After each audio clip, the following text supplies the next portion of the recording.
क्या हम वाकई में परमेश्वर को खुश कर रहे हैं? क्या हम अपने कामों से परमेश्वर को खुश कर रहे हैं? क्या वाकई में जिन कामों को हम कर रहे हैं, जिस जीवन को हम जी रहे हैं, उन कामों से या उस जीवन से क्या वाकई में परमेश्वर खुश हो रहे हैं?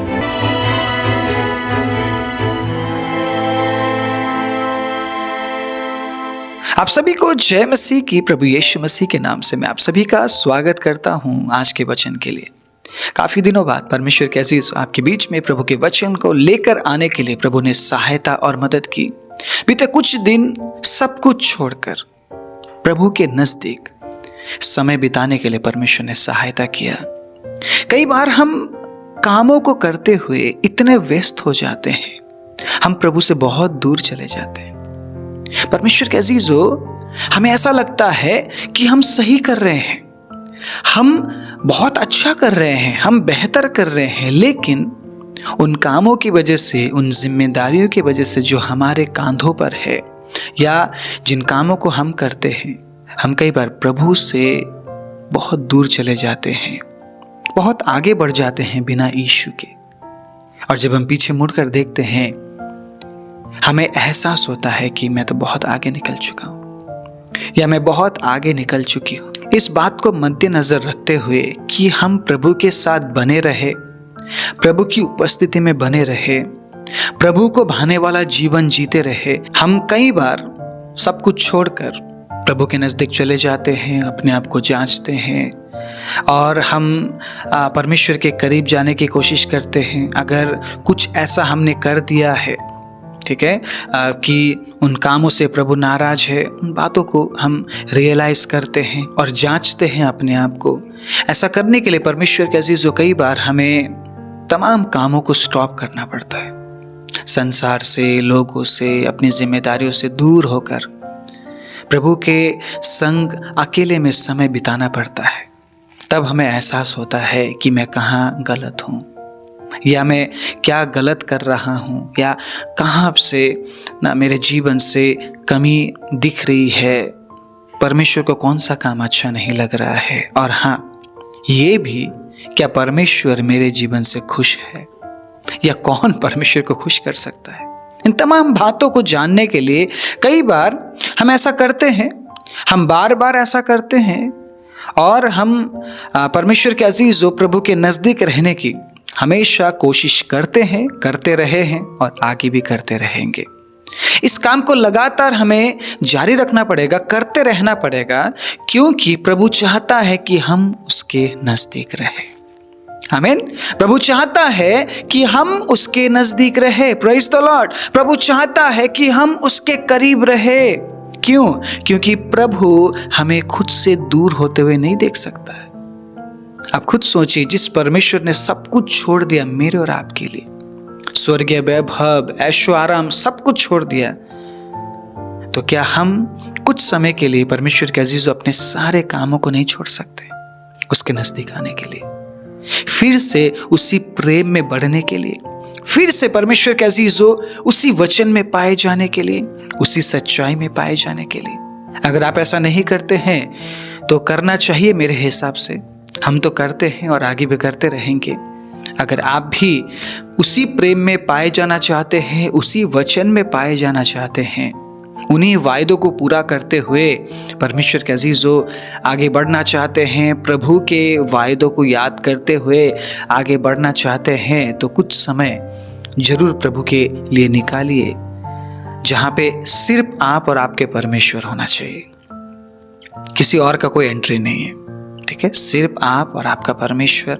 समय बिताइए, आंसू बहाइए, उसके सम्मुख सब कुछ खोल कर रखिए। प्रभु आपसे बेहद प्यार करता है। हालेलुया। और मैं हमेशा से परमेश्वर के अजीजों, प्रभु के लोगों को ये कहते हुए मैं उत्साहित करता रहा हूँ, प्रभु से दूर मत जाइए। कुछ भी हो जाए, किसी भी कीमत में प्रभु से दूर मत हो लीजिए, प्रभु से दूर मत जाइए। कुछ भी हो जाए, कितना ही बड़ा परमेश्वर के अजीजों कीमत चुकाना पड़े, प्रभु से दूर नहीं होना है। सुलेमान के जीवन को देखने के बावजूद भी, सुलेमान के जीवन के बारे में सब कुछ जानने के बावजूद भी, अगर हम संसार और चीजों के लिए प्रभु को छोड़ रहे हैं, तो फिर और क्या रह गया है बताने के लिए? क्या बताएगा प्रभु हमें? क्या क्या देगा वो हमें? साक्षात प्रभु परमेश्वर अगर हमारे सामने आ जाए तब भी हम नहीं मानेंगे, तब भी हम ये बोलेंगे कि प्रभु मुझे वो करने दीजिए जो मैं चाहता हूं। सुलेमान के साथ बात करने वाला परमेश्वर, सुलेमान को बुद्धि देने वाला परमेश्वर, राजा बनाने वाला परमेश्वर, धनी बनाने वाला परमेश्वर, पराक्रमी बनाने वाला परमेश्वर, वैभवशाली बनाने वाला परमेश्वर, परमेश्वर के अजीजों, फिर भी परमेश्वर से दूर होकर वो उन चीजों के पीछे हो गया जो संसारिक है। अब खुद सोचिए, सुलेमान इतना नजदीक था परमेश्वर के, फिर भी सुलेमान को संसारिक चीजें परमेश्वर से दूर लेकर गई। तो आज मैं और आप, हम कितने नजदीक है उसके? कितना जानते हैं हम उसे? कितना समझते हैं हम उसके बारे में? क्या इस प्रचार को सुनने के बाद परमेश्वर के अजीज आप सब कुछ जान लेंगे उसके बारे में? क्या इस प्रचार को सुनने के बाद आप समझ जाएंगे परमेश्वर के बारे में? क्या इस प्रचार को सुनने के बाद आप परमेश्वर को खुश करने वाले बन जाएंगे? क्या ऐसा पॉसिबल है? क्या ऐसा होता है, या आगे भी क्या ऐसा होता रहेगा? ये एक बहुत बड़ा सवाल है परमेश्वर के अजीजों। आज मैं आप सभी को 3 बातों के जरिए उत्साहित करना चाहूंगा।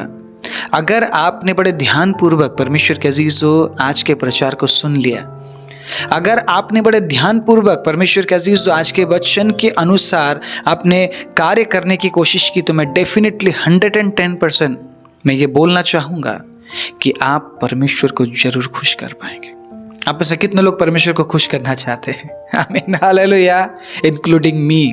मैं भी मेरे परमेश्वर को खुश करना चाहूंगा। आमीन। जिसने मेरे लिए इतना कुछ किया, क्या मैं उसे खुश नहीं देखना चाहूंगा?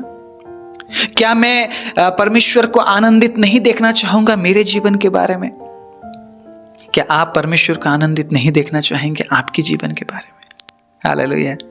क्या ऐसा करना होगा कि हम परमेश्वर को खुश कर पाए? परमेश्वर के अजीजों, रोमियो 8:6 के अनुसार, ठीक है, रोमियो 8:6 के अनुसार शरीर पर मन लगाने वाला परमेश्वर को खुश नहीं कर सकता है। तो क्या हम मर जाएं? क्या हम मर जाएं? जीना छोड़ दे? क्या करें हम? हमें तो शरीर में रहते हुए ही हमें प्रभु को खुश करना पड़ेगा। लेकिन रोमियो 8:6 के अनुसार शरीर पर मन लगाने वाला परमेश्वर के अजीजों परमेश्वर को खुश नहीं कर सकता है। तो क्या करना चाहिए मुझे? आपको क्या करना चाहिए? उसी विषय में आज हम बात करेंगे कि कैसे हम जीवित रहकर, शरीर में रहकर परमेश्वर के अजीजों हम प्रभु को खुश कर सकते हैं। अगर मान लीजिए मैं मर जाऊं या आप मर जाए, हम क्या करेंगे परमेश्वर को खुश करने के लिए? हम कुछ कर ही नहीं पाएंगे। इसीलिए दाऊद कहता है, प्रभु क्या मिट्टी तेरा धन्यवाद कर सकती है? क्या मिट्टी तेरी सच्चाई का प्रचार कर सकती है? नहीं कर सकती, राइट? इसीलिए वो कहता है कि प्रभु तू मुझे जिंदा रख। इसलिए हम कहते हैं कि प्रभु आप हमें जिंदा रखिए, आप हमें जिंदा रखिए प्रभु, तभी हम आपकी महिमा कर पाएंगे पिता, हम आपको खुश कर पाएंगे प्रभु। लेकिन मेरी मनसा क्या है? मेरे विचार कैसे हैं? शरीर में रहकर मैं अपने आप को खुश अगर करना चाहता हूं तो मैं परमेश्वर को कभी खुश नहीं कर पाऊंगा। लेकिन उसी शरीर में रहकर अगर मेरी मनसा यह है कि मैं अपने आप को नहीं, मैं मेरे परमेश्वर को खुश करूंगा, तो परमेश्वर के अजीजों डेफिनेटली हम उस काम को कर पाएंगे। बहुत से लोग परमेश्वर के अजीजों इब्रानी 11:6 को पढ़ के बड़े आनंदित हो जाते हैं कि विश्वास बिना उसे प्रसन्न करना अनहोना है। तो हम बार बार जाते हैं उसके सामने और हम बोलते हैं, प्रभु मैं विश्वास करता हूं, प्रभु मैं विश्वास करती हूं, क्योंकि हमें ऐसा लग रहा है, मुझे ऐसा लग रहा है, आपको ऐसा लग रहा है कि मेरे इतना बोलने से कि मैं विश्वास करता हूं या विश्वास करती हूं वो आनंदित हो जाता है। क्या वाकई में हमारे इतना बोलने से क्या हमारा परमेश्वर आनंदित हो जाता है?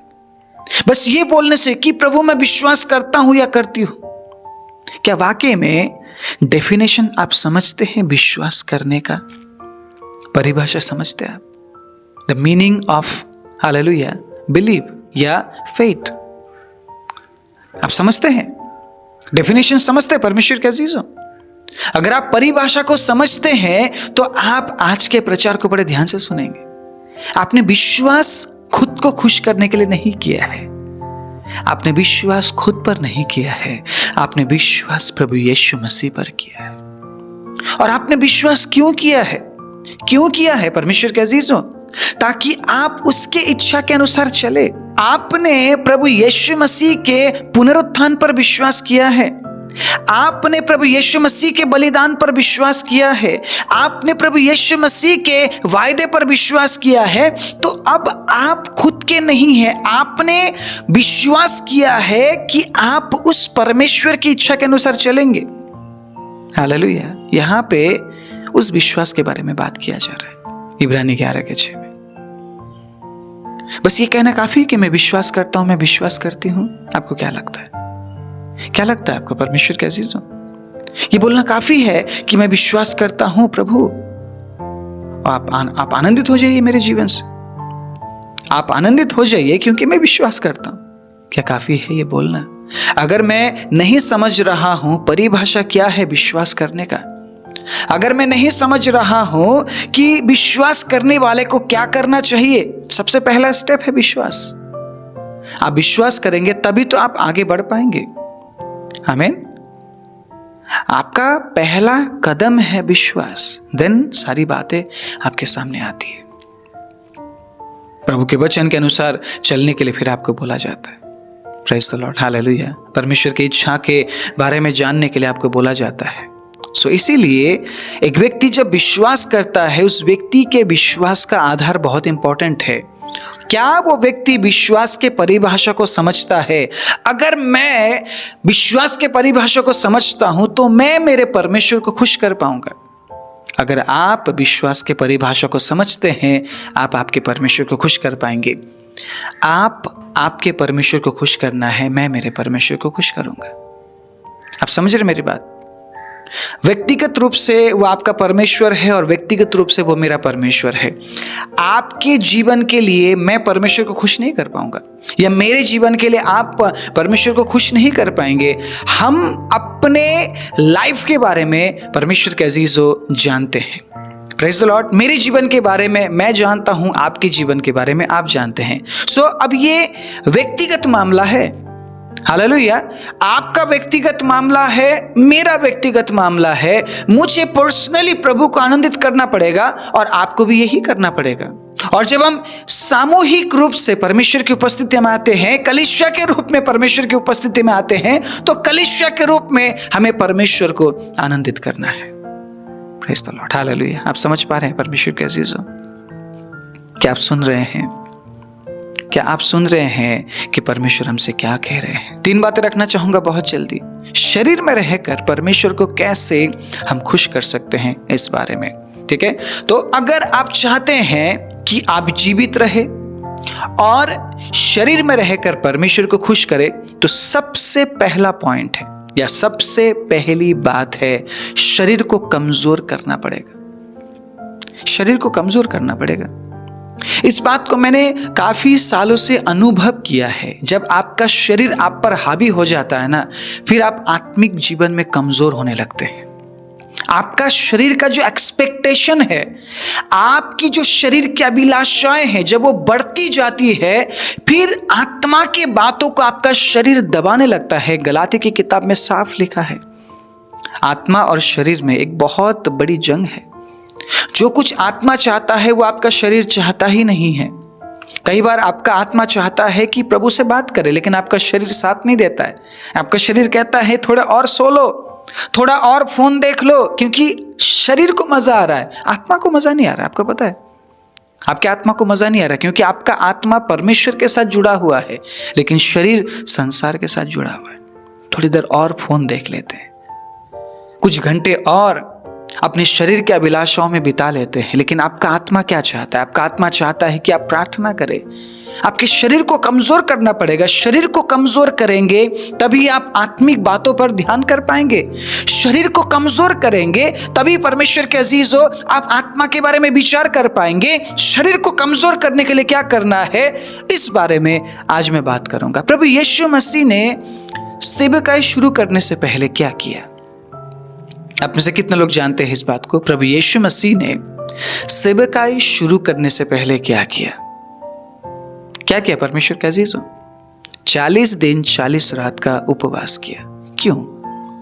प्रभु यीशु मसीह स्वयं परमेश्वर होने पर भी क्यों प्रभु यीशु मसीह ने 40 दिन 40 रात का उपवास किया? ये एक बहुत बड़ा चैलेंज है शारीरिक दशा में, राइट?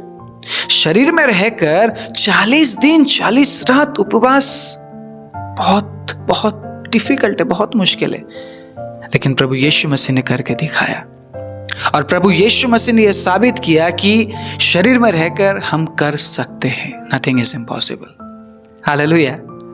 अगर आप प्रभु के साथ है, अगर आप प्रभु के वचन के अनुसार चल रहे हैं, नथिंग इज इम्पॉसिबल। आप 40 दिन 40 रात उपवास कर सकते हैं। और प्रभु यीशु मसीह के बारे में लिखा है, ना तो प्रभु यीशु मसीह ने कुछ खाया है और ना ही प्रभु यीशु मसीह ने कुछ पिया है। हम में से, ठीक है, जितने भी लोग हम विश्वास करते हैं हमारे लिए पॉसिबल है, लेकिन हम नहीं कर पाते, हमने कभी हिम्मत ही नहीं किया।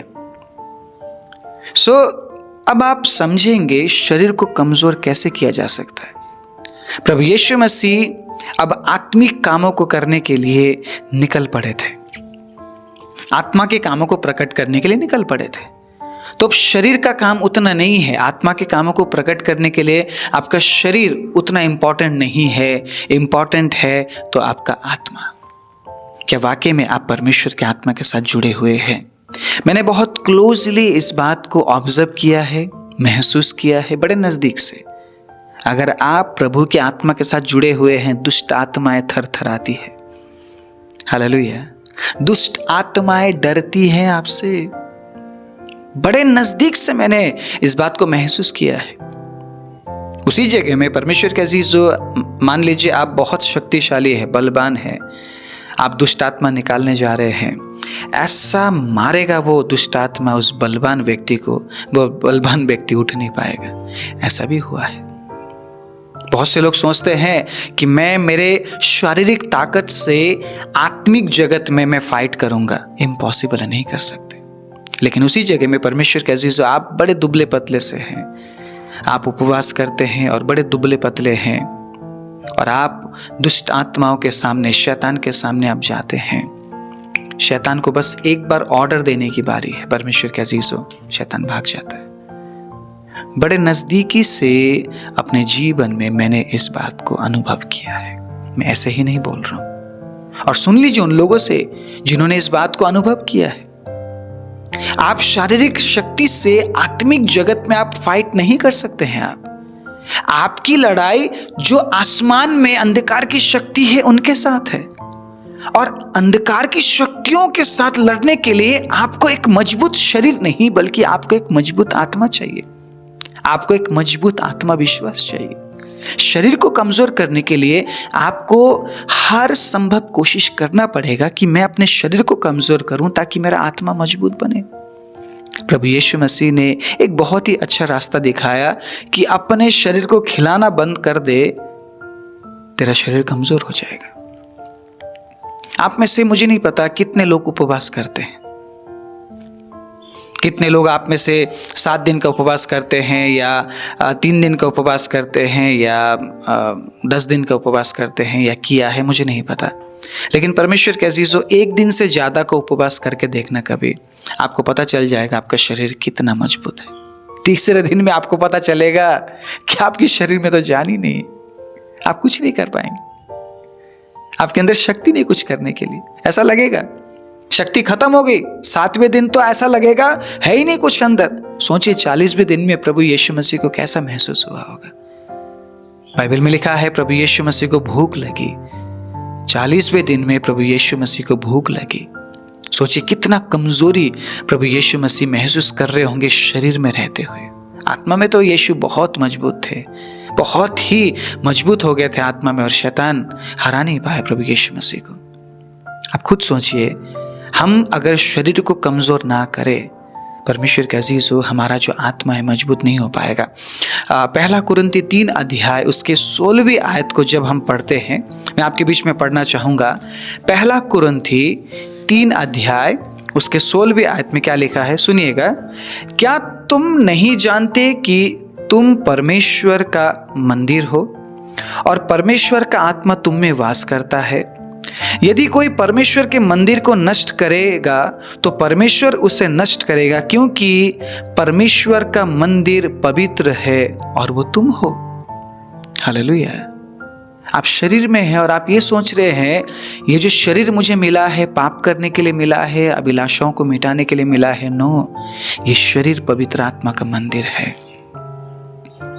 इस शरीर को सही रखना पड़ेगा और इस शरीर को सही रखने के लिए इस शरीर को कमजोर करना पड़ेगा, इस शरीर को तकलीफ देना पड़ेगा। और तकलीफ हम उपवास करते हुए इस शरीर को देते हैं। तकलीफ परमेश्वर के अजीजों उपवास में रहकर हम इस शरीर को देते हैं। तब हमें पता चलता है अगर मैं खाना ना खाऊं, अगर मैं शरीर को फीड ना करूं तो मेरा शरीर तो कुछ भी नहीं है, मेरा शरीर कुछ भी नहीं है, मैं तो एक कमजोर व्यक्ति हूं। लेकिन परमेश्वर के अजीजों, मैं इस बात की गारंटी आपको देता हूं, आप आत्मा में मजबूत महसूस करेंगे। जितना ज्यादा आप अपने शरीर को कमजोर करेंगे उतना ही ज्यादा आप आत्मा में मजबूत हो जाएंगे। प्रॉब्लम यही है परमेश्वर के अजीजों, हम उपवास नहीं कर पाते। हम उपवास नहीं कर पाते। बहुत से लोगों से पूछिए आप, वो कहते हैं फास्टिंग नहीं कर पाता हूं मैं। अगर आप अपने शरीर को कमजोर नहीं कर पा रहे हैं, परमेश्वर के अजीजों, आपका शरीर आप पर हावी होगा, आपका शरीर आप पर हावी होगा और आप प्रार्थना नहीं कर पाएंगे, आप वचन नहीं पढ़ पाएंगे, आत्मिक जगत में आप कुछ नहीं कर पाएंगे। आपने तो शायद परमेश्वर के अजीजों आत्मिक जगत में कदम भी नहीं रखा होगा, क्योंकि आपने आज तक अपने शरीर को कमजोर ही नहीं किया। बहुत से लोग फास्टिंग करते हैं, फास्टिंग में वो लोग जूस पीते हैं, फ्रूट्स खाते हैं। किस तरीके का फास्टिंग है? आप ज्यादा अपने शरीर के बारे में सोचते हैं क्या?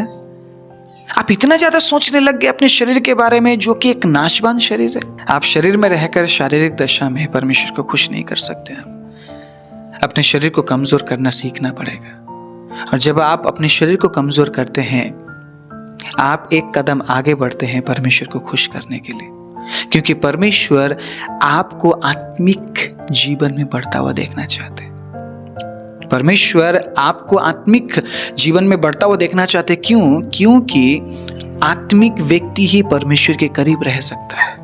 हालेलुया। आत्मिक व्यक्ति ही परमेश्वर के करीब रहता है। एक शारीरिक व्यक्ति तो शरीर के बारे में सोचता है ना, मैं मेरे शरीर को कैसे मैं मजा दूं, कैसे मैं शारीरिक अभिलाषाओं को मैं पूरा करूं, मैं क्या चाहता हूं, मेरा शरीर क्या चाहता है। हमेशा देखिए संसार में उन्हीं बातों के पीछे लोग पड़े हुए हैं और पाप पर पाप करे जा रहे हो। पाप क्यों बढ़ रहा है? क्योंकि लोग आत्मा के बारे में नहीं, शरीर के बारे में सोचते। आज भी बहुत से लोग मुझे मैसेज करते हैं, प्रार्थना मांगते हैं कि वो पाप से निकल जाए, लेकिन क्या वाकई में उन्होंने अपने शरीर को कमजोर किया है? क्या उन्होंने कभी शरीर को कमजोर करने के बारे में सोचा है? ये बहुत बड़ा सवाल है। वाकई में अगर आज आप पहले पॉइंट के अनुसार अपने शरीर को कमजोर करते हैं, अपने शरीर को परमेश्वर के अजीजों कमजोर करते हुए परमेश्वर के नजदीक आते हैं और अपने शारीरिक अभिलाषाओं को तुच्छ ठहराते हुए आत्मा के बारे में सोचते हैं, तो डेफिनेटली आप परमेश्वर को जरूर आनंदित कर पाएंगे। अगले भाग में मैं 2 पॉइंट्स को आपके बीच में साझा करूंगा। जरूर आइएगा ताकि हम मिलकर परमेश्वर को खुश करने के बारे में अगले भाग में सुन सके। अपने आंखों को बंद करें। राजाओं के राजा, प्रभुओं के प्रभु, सर्वशक्तिमान जीवित दयालु परमेश्वर, हम धन्यवाद देते हैं आज के सद्बुद्ध समय के लिए। प्रभु, जो वचन आज प्रभु हमारे बीच में बोया गया है, प्रभु उस वचन के जरिए आप हमें सर के जीवन में काम कीजिए। प्रभु, इस संसार में रहते हुए हम आपको आनंदित करना चाहते हैं, हम आपको खुश करना चाहते हैं। प्रभु, हम आपको आनंद देना चाहते हैं पिता। इसलिए प्रभु आप हमारी सहायता कीजिए ताकि हम हमारे शरीर को कमज़ोर करते हुए आत्मा को मजबूत करें, ताकि हम आत्मिक रूप में बढ़ते हुए आपको खुश कर सकें। सारी महिमा आदर आपको देते हुए प्रार्थना प्रभु यीशु मसीह के नाम से मांगते हैं, आमीन।